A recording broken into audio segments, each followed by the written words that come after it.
3 वाजता उद्या निवडणुका डिक्लेअर होतील लोकसभेच्या. आचारसंहिता पण उद्या लागेल. महाविकास आघाडीचं अजून काही तयारी नाहीये. उलट भाजप एक पाऊल पुढे गेले. 20 उमेदवारांची नावं डिक्लेअर केली आहेत. काय होईल आणि तुमची तयारी कशी असेल आता उद्याच्या नंतर? बघा, आपण म्हणल्याप्रमाणे त्यांच्यामध्ये बी अजून तिढा आहे.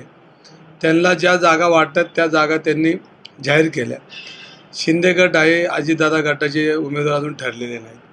म्हणजे त्यांची जी त्यांची आघाडीची बोलणी ती बी त्यांची युतीची बोलणी अजून पूर्ण झाली नाही. आणि काँग्रेस आणि मित्र पक्षांची चर्चा चालू आहे.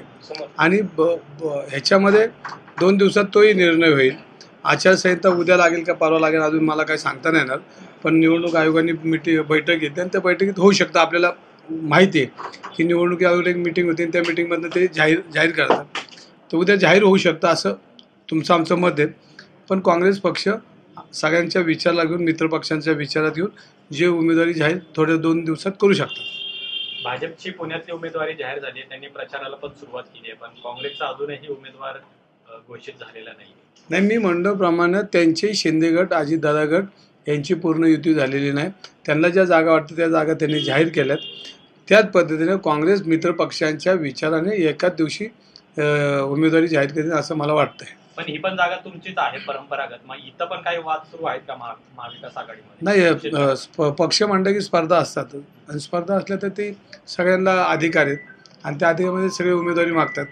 अनेक नेत्यांनी पुणे शहरात उमेदवारी मागितली काँग्रेसच्या. त्याच्यामध्ये काँग्रेस पक्ष ठरवलं आणि उमेदवारी 2 दिवसात जाहीर होईल असं वाटतंय.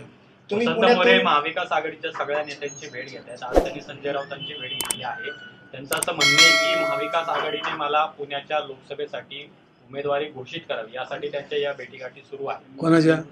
वसंत मोरे. नाही, आता शेवटी पक्ष जो आहे तो निर्णय पक्ष घेऊ शकतो.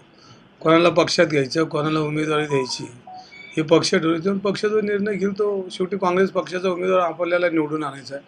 मग उमेदवार म्हणण्यापेक्षा काँग्रेस पक्ष म्हणून आपल्याला लढायचं आहे. आणि लोकशाहीच्या विरोधात ज्या पद्धतीनं सध्याचं राजकारण चाललं आहे ह्याला थांबवण्याचं काम तुम्हाला, आम्हाला आणि सर्व जनतेला करायचं आहे. त्यामुळे उमेदवार कोण असण्यापेक्षा उमेदवार हा काँग्रेस पक्ष, मित्र पक्षाचा निवडून आला पाहिजे. त्यासाठी माझ्यासारखा कार्यकर्ता प्रयत्न करेल. तुम्ही पण इच्छुक आहे, तुमच्या नावाची पण चर्चा आहे. असं असताना वसंत मोरे जर महाविकास आघाडीमध्ये आले तर तुमची तयारी आहे का त्यांच्यासाठी? माझं म्हणणं आहे काँग्रेस पक्षाचे सगळे लोक निर्णय घेतील तो निर्णय योग्य असतो. कारण शेवटी काँग्रेस पक्ष हा वाढीच्या दृष्टीने अनेक लोक येत असतील तर त्यांना घेणं काम आहे. आणि त्यांना घेऊन काय शेवटी पक्ष निर्णय घेणार आहे. जो निर्णय घेईल आणि ज्याला घेतील, ज्याला उमेदवारी देतील तो आपल्याला कार्यकर्त्या नात्याने मान्य नाही. आपल्याला शेवटी काँग्रेस पक्षाच्या उमेदवारासाठी, मित्र पक्षांच्या उमेदवारासाठी आपल्याला काम करायचं. वसंत मोरे यांनी स्पष्ट असं संकेत दिलेले की मी लोकसभा लढवणारच आहे आणि मी तेवढ्यासाठीच मनसेतून बाहेर पडलेलो आहे. आणि त्यानंतर मग त्यांना काँग्रेसमध्ये घेण्यासाठी मोहन जोशी तिथे गेले होते. त्यांना लोकसभा लढवायची असेल त्यांना तिकीट दिलं तर तुमचं काय म्हणतं? मी परत एकदा म्हणतो की काँग्रेस पक्षाचे नेते निर्णय घेतील. उद्या कोणालाही उमेदवारी दिली तर काँग्रेस पक्षाचा उमेदवार निवडून आणण्यासाठी माझ्यासारखा कार्यकर्ता प्रयत्न करेल. पण ते अपक्ष लढायला सुद्धा तयार आहेत. असं असताना मग पुण्यामध्ये तिरंगी लढत होऊ शकते. काँग्रेससाठी आणि महाविकास आघाडीसाठी वसंत मोरे आव्हान ठरणार नाहीत का त्यावेळी? बघा, लोकशाहीमध्ये कोणी उभं राहायचं त्याचे त्याचे अधिकार आहेत आणि मतदान करणं हे जनतेचा अधिकार आहे. मग मतदान राजा ठरवतो की कोणाला निवडून द्यायचं. त्यावेळेला मतदान राजा ज्याला निवडून द्यायचं त्याला निवडून दिलंच ना.